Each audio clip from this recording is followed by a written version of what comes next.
Assalamualaikum warahmatullahi wabarakatuh. Kembali lagi di podcast mata kuliah Competitive Market Analysis dan Value Proposition Development. Pada podcast kali ini saya akan menyampaikan materi untuk pertemuan ke-12, yaitu dengan judul Unique Value Proposition atau UFP. Dan contohnya dalam bisnis itu seperti apa sih untuk Unique Value Proposition? Pernyataan kepada pelanggan bahwa siapa Anda, bagaimana Anda berbeda dari pesaing, dan nilai unik apa yang Anda berikan. Nah, berikut adalah merupakan pernyataan dari unique value proposition itu. Nah, kemudian what make you unique? Apa yang membuatmu unik? Dan di sini ada beberapa langkah. Yang pertama, tulis judul yang menarik. Kemudian hubungkan produk ke pelanggan, kemudian gunakan gambar, kemudian tunjukkan mengapa sih bisnis kita atau bisnis Anda itu adalah bisnis yang lebih baik dibandingkan dengan bisnis kompetitor.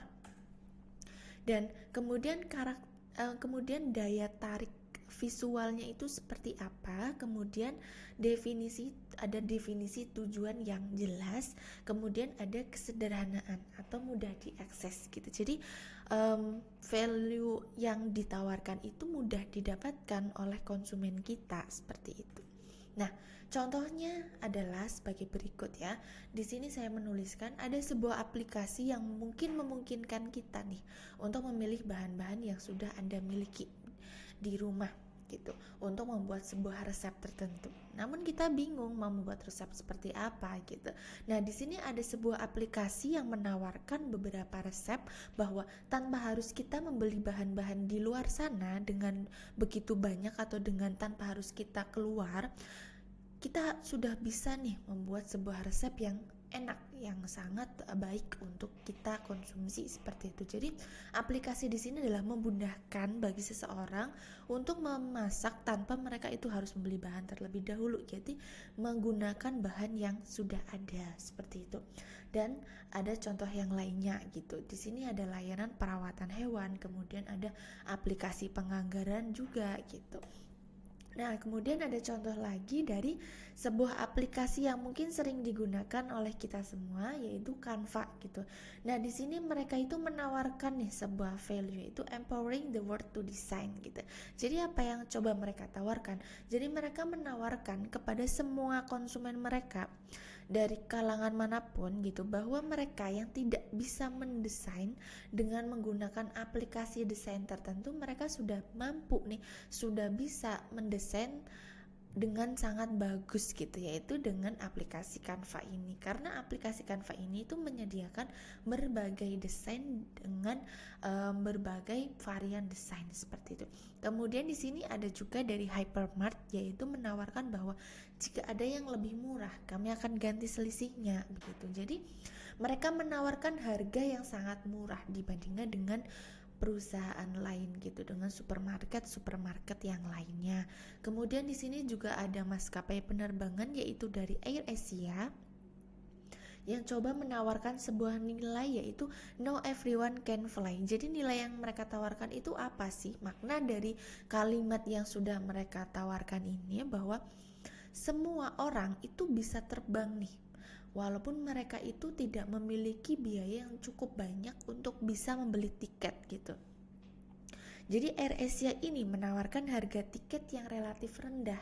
Jadi siapapun yang ingin terbang, mereka yang hanya punya angan-angan untuk bisa terbang menggunakan pesawat, mereka itu sudah bisa menikmati transportasi penerbangan tersebut tanpa harus mempunyai uang yang begitu banyak untuk membeli tiket seperti itu. Dan kemudian kita lanjutkan ya dengan materi, yaitu prototipe pengembangan nilai dari profil pelanggan gitu. Jadi kita mencoba nih untuk bisa mengembangkan nilai dari profil pelanggan kita. Jadi apa itu prototipe? Yaitu pengembangan sebuah produk dengan cara membuat rancangan dengan tujuan pengujian konsep atau proses kerja dari produk itu sendiri gitu. Tujuannya apa? yaitu mengembangkan rancangan-rancangan produk menjadi produk final atau produk hasil akhirnya gitu, yang dapat memenuhi permintaan dari pengguna atau permintaan dari konsumen-konsumen kita gitu. Nah, caranya bagaimana? Yang pertama, kita lihat dulu kebutuhan konsumen kita. Kita lihat dulu kebutuhan atau keinginan pelanggan kita gitu.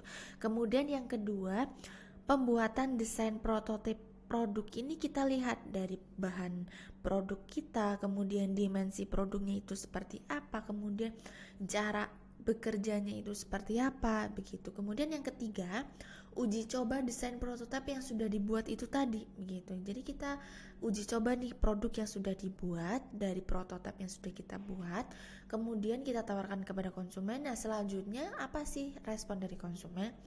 Dan setelah itu kita kembangkan produk yang telah direspon oleh konsumen itu tadi. Nah, selanjutnya penentuan target dan strategi pemasaran yang selanjutnya gitu, yang paling akhir dari produk final itu tadi, begitu. Nah, berikut adalah materi di pertemuan kita yang ke-10 mengenai UFB dan juga mengenai prototype. Untuk materi yang terakhir kita akan ada di podcast selanjutnya. Terima kasih. Wassalamualaikum warahmatullahi wabarakatuh.